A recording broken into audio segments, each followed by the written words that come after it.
than Patrick Mahomes or Joe Burrow or Josh Allen are to theirs, but he is definitely not less either. So the question is, where can they go from here? I remember Bill Parcells, after we just showed the Vinny Testaverde play, saying, no one's going to feel sorry for us. They're not canceling the rest of the games on the schedule. So Dan Graziano, if the Jets feel inclined to make a move, which one would assume they're going to have to make of some sort, right.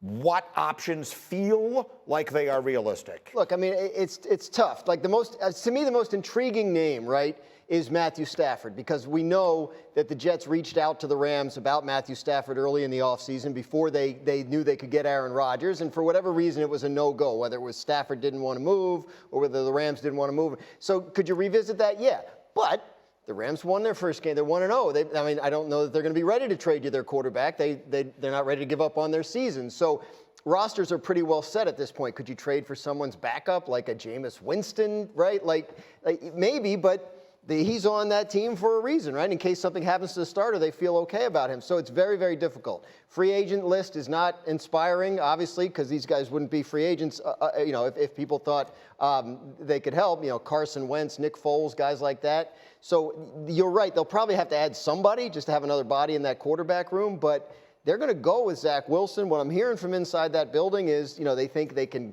coach him up, that he'll get better each week, and that, he's made some strides this offseason. So the hope is that they're good enough. Garrett Wilson, Breece Hall, that defense, there's a lot going for them if the quarterback can kind of sort of, like I said, do no harm. Well, that's really the question, Robert. You were a quarterback. Mm-hmm. And candidly, you were a quarterback when you were healthy who did spectacular things. Appreciate that. Zach Wilson, well, we all saw it, right? You won the Heisman and you were the Rookie of the Year. I don't think talking. I'm not going But anyway, you look nice in the suit, too, but that's a whole other...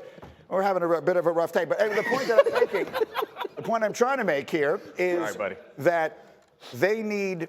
So Zach Wilson came into the league to try and be that. Correct. To be someone who made hero plays, who did spectacular things because he has the huge arm and he does have the athleticism. And there's really no nice way to say it. It was a freaking disaster, okay? Yep. The first 2 years of his career, his tenure as the starter, could not have gone worse. Right. To the point that if they had not acquired Aaron Rodgers, I don't think he would still be on the roster. I don't think they could have kept him there. Rodgers rehabilitated him to at least some degree. How, if you are Zach Wilson, do you rally this group around you now and try and get them to follow you where they all want to go? Well, I think it started at halftime. We talked about this before with Garrett Wilson saying that, look, Zach Wilson came in and he stepped up in the locker room and rallied us all, and then he went out and he played competent football. Mm-hmm. Really, that's all they need him to do to win a few games.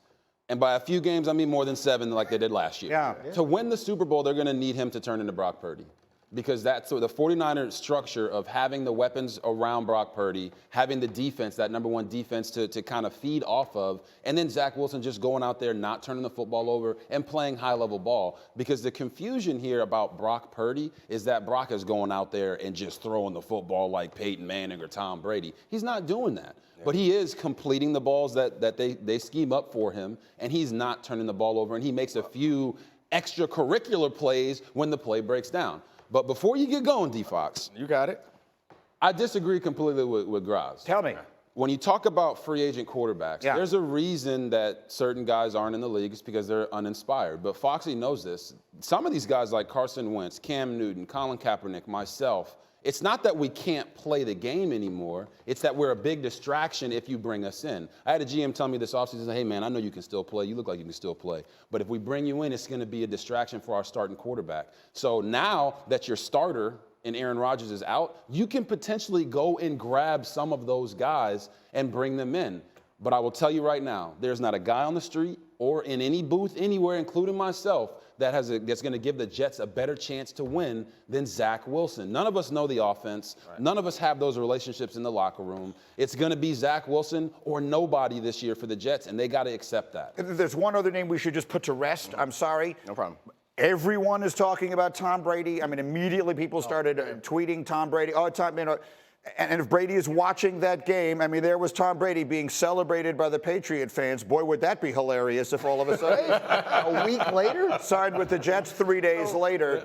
The only thing you would say is that if Brady is watching that team, then he's got to be thinking, boy, they're awfully good. I mean, they are just a quarterback away. They are built to be a team that just needs a veteran quarterback. I would put the chances of Tom Brady wanting to do that as close to zero as a number could possibly be without actually being zero.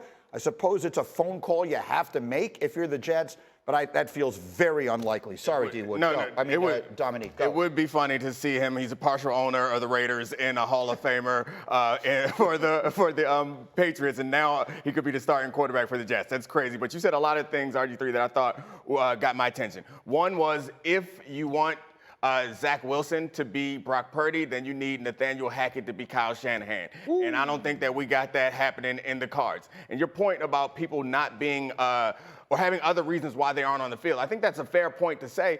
But you're in the right spot, because we had a guy sitting here last year who became the head coach of the Indianapolis Colts just because he was sitting close to Mike Greenberg. So they might give you a call. And it's something that I do think that a quarterback with the athleticism of somebody like Robert Griffin or Cam Newton or something like that does give this offense another dynamic that you don't have to know all the play calls to be able to. I know, but that isn't what this offense was theoretically built to be. This offense is built to be something where Aaron Rodgers is going to get back there and get the ball out quickly. And all. Can I say one more thing? In the 4 plays he had. Aaron Rodgers is hurt, but he's not dead. And I think that he can come there and he can extend to, like, the credibility that that Zach Wilson does not have. Aaron Rodgers can extend that to him. And I think him being there behind him all the time, the way that guys reacted to him last year when they're saying, we want Mike White. I just have a hard time thinking that Aaron Rodgers, with everything that's transpired this whole offseason with the Jets, for it to abruptly come to an end like that.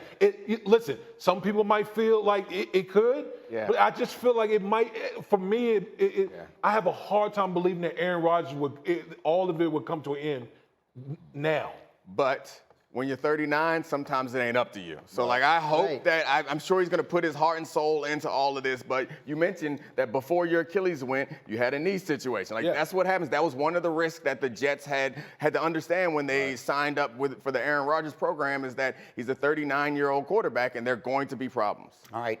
So we have much more on this as we go. Again, we're awaiting word on the MRI. As soon as there is any, we will let you know immediately.